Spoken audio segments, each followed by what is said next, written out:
Hello guys, welcome back. நம்ம இப்போது shine 125 2025 model நம்ம பார்த்துக்கிட்டு இருக்கோம். இதில் இப்போ ரீசெண்டாக ஃபுல்லி டிஜிட்டல் மீட்டர் கொண்டு வந்தாங்க. ஸோ இதை பற்றின நம்ம ஒரு டீட்டெயில்டு வாக்கர் அண்ட் ரிவ்யூ நம்ம சேனலில் போட்டிருக்கோம். ஸோ இன்ஃபேக்ட் இந்த வீடியோவில் இந்த ஃபுல்லி டிஜிட்டல் மீட்டர் கன்சோலை பற்றி ஒரு டீட்டெயில் ஒரு எக்ஸ்ப்ளனேஷன் ரிவ்யூவாக தான் பார்க்க போகிறோம். இன்ஃபேக்ட் உங்களுக்கு ஆல்ரெடி தெரிஞ்சிருக்கும், நிறைய பேத்துக்கு தெரியாதவங்க இந்த வீடியோ ரொம்ப யூஸ்ஃபுல்லாக இருக்கும். இந்த ஃபுல்லி டிஜிட்டல் மீட்டர் பொறுத்தவரை ஆன் பண்ணதுமே ஒரு நெகட்டிவ் ஷேட்ஸில் தான் கொடுத்துருக்காங்க. சின்ன சின்ன பட்டன் பிளேஸ்மெண்ட்ஸ், அதுக்கப்புறம் எல்லாமே SP 125 ப்ரீவியஸ் வெர்ஷன் 2024 மாடல் இருக்குங்களா, அதில் வர மாதிரியே தான் கொடுத்துருக்காங்க. ரீடவுட்ஸ் எல்லாமே பேசிக்காக அதே மாதிரி தான் இருக்குது.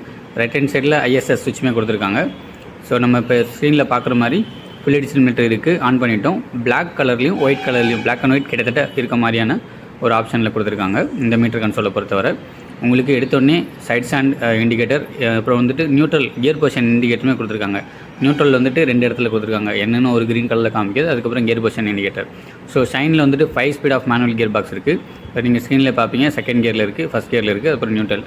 ஸோ கியர் பொசிஷன் இண்டிகேட்டருமே இந்த தடவை கொடுத்துருக்காங்க. ரொம்பவே சூப்பரான அப்டேட் என்னை பொறுத்த வரைக்கும். நான்லாம் வண்டி ஓட்டுறப்ப எந்த கியரில் இருக்குன்னு மறந்துடுவேன். ஸோ அந்த மாதிரி ஆட்களுக்கு ரொம்ப யூஸ்ஃபுல்லாக இருக்கும். நெக்ஸ்ட்டு இந்த மீட்டர் கன்சோலோட ரீடவுட்ஸை பொறுத்த வரைக்குமே ரொம்ப பேசிக்கான ரீடவுட்ஸ் தான் அண்ட் ஈஸியாகவும் யூசர் ஃப்ரெண்ட்லியாகவுமே இருக்கும். லைட்டிங் பிளேஸ்மெண்ட் அண்ட் வீவிங் ஆங்கிளுமே நல்லா கொடுத்துருக்காங்க. நம்ம ஆன் பண்ணதுமே உங்களுக்கு எல்லா ரீடவுட்ஸுமே கிளிப்பான்ஸில் வந்துடுது. உங்களுக்கு கியர் பொசிஷன் இண்டிகேட்டர் கொடுத்துருக்காங்க ஆல்ரைட். ஸோ நெக்ஸ்ட்டு அதுக்கான எல்லா லைட்டிங் பிளேஸ்மெண்ட்ஸுமே கொடுத்துருக்காங்க. அந்த ஐடியல் ஸ்டாப் சிஸ்டம் அந்த இது, அப்புறம் MIL சுவிட்சு, நியூட்ரல் பொசிஷன் இண்டிகேட்டர், அதுக்கப்புறம் ஐபீம் லோ பீம், அப்புறம் இண்டிகேட்டர்ஸ், டர்ன் இண்டிகேட்டர்ஸான எல்லா லைட்டிங்குமே இருக்குது. ஆட்டோ ஐடியல் ஸ்டாப் சுவிட்ச் அந்த இருக்குது பார்த்தீங்களா, ஏன்னு ஆஃப் ஆகிட்டு போகிறோம். ஆஃப் பண்ணோம்னா அங்கே ஆஃப் ஆகிடும். அந்த க்ரீன் கலரில் தெரியுதுங்களா, அந்த மாதிரி ஒரு சின்ன அப்டேட்டுமே கொடுத்துருக்காங்க. ஸோ இதெல்லாம் தான் அந்த லைட்டிங் பிளேஸ்மெண்ட்டு. லைட்டிங் பொறுத்தவரை உங்களுக்கு கொஞ்சம் வீவிங் ஆங்கிள் நைட் டைம்லேயும் சரி, அப்புறம் டே டைம்லேயும் சரி நல்லா தான் இருக்குது உங்களுக்கு இந்த மீட்டர் கன்சோலை பொறுத்தவரை. அண்ட் இப்போது பட்டன் பிளேஸ்மெண்ட் இருக்கு இல்லைங்களா, அதுவுமே நல்லா தான் கொடுத்துருக்காங்க. செலக்ட் பட்டன், செட் பட்டன் ரெண்டுமே இருக்குது. அது நல்லா யூஸ் பண்ணுறதுக்கு ஆக்சசிபிலிட்டி ரெண்டுமே ஈஸியானதாக இருக்குது. நீங்கள் உங்களுக்கு செலக்ட் பட்டன் அண்ட் செட் பட்டனை யூஸ் பண்ணி உங்களோட ரீடவுட்ஸ்லாம் மாற்றிக்கலாம். இப்போ டோட்டல் கிலோமீட்டரில் இருக்குது. ஃபஸ்ட் இன்கேஸ் ஓடோமீட்டர் பார்க்குறோம், நம்ம ஸ்பீடோமீட்டர் அந்த 0 காமிக்கலாம், அது வந்து ஸ்பீடோமீட்டர். ஓடோமீட்டர் வந்து மேலே 0 கிலோமீட்டர்னு காமிக்கிறது பார்த்தீங்களா, அது ஓடோமீட்டர். நியூட்ரல் பொசிஷன் இண்டிகேட்டர், அப்புறம் ஃபியூல் இண்டிகேட்டர். இப்போ வந்துட்டு ஃபியூல் ஸ்டேட்டஸ் வந்து பிளிங்க் ஆகிட்டே இருக்குது. 1.5 லிட்டர் இருந்துச்சுன்னா உங்களுக்கு வந்துட்டு அந்த வந்துட்டு பிளிங்க் ஆகாது. 1.5 லிட்டர்ஸ் இந்த ஷைன் 125 பொறுத்தவரை ரிசர்வ் கெப்பாசிட்டி கைஸ். ஸோ அதுக்கு தகுந்தப்பில் உங்களுக்கு ஃபியூல் ரேஞ்சுமே இருக்கும். MIL லைட்ஸ் இருக்குது. கியர் பொசிஷன் இண்டிகேட்டர் இப்போ பார்த்தீங்கன்னா நான் வந்துட்டு சென்டர் ஸ்டாண்டில் தான் வச்சுருக்கேன். உங்களுக்கு நியூட்ரல் அப்படின்னு காமிக்குது. 2 நியூட்ரல் உங்களுக்கு கியர் பொசிஷன் இண்டிகேட்டருமே நியூட்ரல் பொசிஷன் இண்டிகேட்டருமே காமிச்சிடும். ஸோ இந்த ஷைன் 125 பொறுத்தவரை ரேராக வந்துட்டு கியர் பொசிஷன் அந்த கியர் ஷிஃப்டிங் ப்ராப்ளம் வரதுக்கான வாய்ப்பு இருக்குது. இப்போ நான் ரீடவுட்ஸ் எல்லாம் மாற்றுறேன். இப்போ வந்துட்டு ட்ரிப்பியே வந்துட்டு 0.7 கிலோமீட்டர் வந்துட்டு ரைட் ஆகிருக்கு. இதுக்கு முன்னாடி பார்த்தது வந்து ஓடோமீட்டர். நெக்ஸ்ட்டு அதே வந்து ட்ரிப் பியும் இருக்குது. ட்ரிப் பி, அதுக்கப்புறம் இந்த கிலோமீட்டர் பர் லிட்டருக்கு வந்துட்டு இன்ஸ்டன்ட் மைலேஜ், அதாவது கரண்ட் மைலேஜ் இப்போ நம்ம ரைட் பண்ணிகிட்டு இருக்க ஸ்பீடுக்கு. அதுக்கப்புறம் ஆவரேஜ் கிலோமீட்டர் பர் லிட்டர் காமிக்குது, 0.6 அந்த காமிக்குது.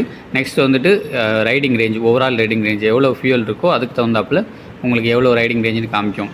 இப்போ டேங்க்கில் வந்துட்டு 1.5 லிட்டர் கம்மியாக இருந்துச்சுன்னா வந்துட்டு ரிசர்வு, அதுக்கு மேலே இருந்துச்சுன்னா உங்களுக்கு வந்துட்டு ரைடிங் ரேஞ்ச் எவ்வளோன்னு காமிச்சிடும். இருக்கிற ஃபியூலுக்கு எவ்வளோ வந்துட்டு உங்களால் பைக் ரைட் பண்ண முடியும் அப்படின்னு காமிச்சிடும். இது பேசிக் ரீடவுட்ஸ் தான் கைஸ். நெக்ஸ்ட்டு வந்து ட்ரிப் பி வந்துட்டு 0 பண்ணுறது எப்படின்னா, இதில் செலக்ட் பட்டன் இருக்குது பார்த்தீங்களா, அது வந்துட்டு ட்ரிப் பியில் வச்சு லாங் ப்ரெஸ் பண்ணிங்கன்னா உங்களுக்கு 0 ஆகிடும். இது ட்ரிப் பியவும் பண்ணிக்கலாம். ட்ரிப் பி வந்துட்டு மோஸ்ட்லி வந்துட்டு ரொம்ப ரேரான கண்டிஷன்ஸ்லாம் நம்ம யூஸ் பண்ணுற மாதிரி இருக்கும். மற்றபடி trip A, trip B, instant mileage, average mileage, அப்புறம் ரைடிங் ரேஞ்ச் இது எல்லாமே கொடுத்துருக்காங்க. இவ்வளோ தான் கைஸ் இந்த மீட்டர் கன்சோலை பொறுத்தவரை பேசிக் ரீடவுட்ஸ் தான் கொடுத்துருக்காங்க. மற்றபடி நெக்ஸ்ட்டு வந்துட்டு உங்களுக்கு ஈகோ இண்டிகேட்டர் எப்படி மாற்றுறதுன்னு சொல்கிறேன்.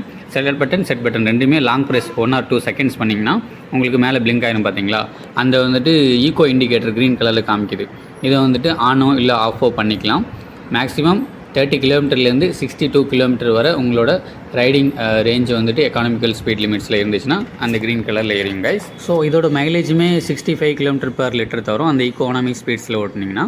நெக்ஸ்ட்டு செலக்ட் பட்டனை யூஸ் பண்ணி ஆனோ ஆஃபோ பண்ணிக்கலாம். அதுக்கப்புறம் செலக்ட் பட்டன் வந்தீங்கன்னா உங்களுக்கு வந்துட்டு டைம் மாற்றிக்கலாம். உங்கள் ஃபஸ்ட்டு ஹவர் எண்டு வந்துடுது 7 மணின்னு காமிக்கிறது பார்த்தீங்களா, அதுக்கப்புறம் உங்கள் சைடில் இருக்க செட் பட்டனை ப்ரெஸ் பண்ணி உங்களால் ஹவர் எண்டில் வந்துட்டு டைமை மாற்றிக்கலாம்.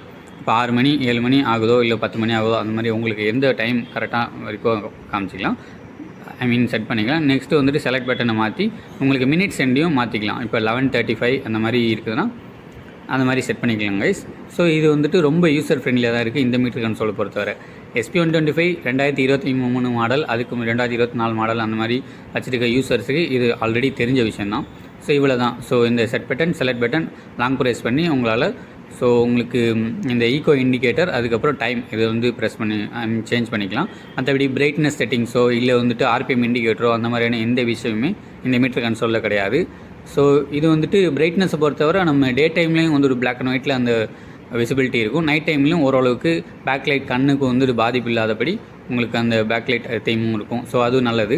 ISS சுவிட்சை அந்த வேணும்னா ஆஃப் பண்ணிக்கலாம், இல்லைனா ஆன் பண்ணிக்கலாம். அதுக்கான இண்டிகேஷன்ஸுமே இதில் இருக்குது. அது ஃபங்க்ஷன் ஆகிறப்போ அந்த ஏங்கிற அந்த சுவிட்ச் அந்த சிம்பிள் இருக்குங்களா, அது பிளிங்க் ஆகி வந்துட்டு உங்களுக்கு ஃபங்க்ஷன் ஆகும். ஸோ இதெல்லாம் கைஸ் இந்த மீட்டர் கன்சோலில் இருக்குது. ரொம்பவே ஒரு சூப்பரான ஒரு அப்டேட்னு தான் சொல்லலாம் இந்த Shine 125 பொறுத்தவரை. அண்ட் நெக்ஸ்ட்டு இந்த MIL லைட் இது மாதிரி எரிஞ்சிக்கிட்டே இருக்குதுன்னு ஏன்னு கேட்பீங்க நீங்கள் இப்போ இவ்வளோ நேரம் வீடியோ பார்த்தவங்க. இந்த ஸ்பீடோமீட்டர் டிஸ்கனெக்ட் பண்ணி கொஞ்சம் தூரம் ஓட்டிகிட்டு வந்திருக்காங்க. ஸோ அதனால் MIL லைட் எரிஞ்சிக்கிட்டே இருக்குது. அதை இப்போ ஸ்பீடோமீட்டர் கனெக்ட் பண்ணி கொஞ்சம் தூரம் ஓட்டினோம்னா அது வந்துட்டு ஆஃப் ஆயிரும். பட் இது வந்துட்டு இதே நார்மல் கண்டிஷனில் இருக்கப்போ இந்த மாதிரி பிளிங்க் ஆகிட்டே இல்லை வந்துட்டு MIL லைட் எரிஞ்சிக்கிட்டே இருந்துச்சுன்னா ஏதாவது ப்ராப்ளம் இருக்குன்னு ஒரு அர்த்தம். ஸோ அது இண்டிகேட் பண்ணிடும். ஸோ அது நீங்கள் வந்துட்டு சர்வீஸ் சென்டரில் எடுத்துக்கொண்டு சரி பண்ணிக்க வேண்டியதான். Next Type-C to Type-C 15 watts charging அடாப்டருமே இன்பில்டாக சைடில் கொடுத்துருக்காங்க. ஸோ மீட்டர் கன்சோலில் கவர் பண்ணுறப்ப அதையும் நான் சொல்லிக்க விரும்புகிறேன். ஸோ இதெல்லாம் கைஸ் இந்த Shine 125 2025 மீட்டர் கன்சோலோட ஒரு டீட்டெயில்டு எக்ஸ்ப்ளனேஷன் வீடியோ. குவாலிட்டி வைஸுமே நல்லாயிருக்கு. விவிங் ஆங்கிள், விசிபிலிட்டி எல்லாமே சூப்பராக இருக்குது. இன்கேஸ் நீங்கள் Shine 125 எடுக்க போகிறதா இருந்தால் நேரில் ஒரு தடவை பார்த்துங்க கைஸ். ஈகோ இண்டிகேட்டர் ஸ்க்ரீனில் பார்க்குறீங்களா, அதுவுமே தெரியுது. ஸோ தேங்க்ஸ் ஃபார் வாட்சிங். நெக்ஸ்ட் ஒரு நல்ல கண்டென்ட்டை பார்ப்போம் கைஸ்.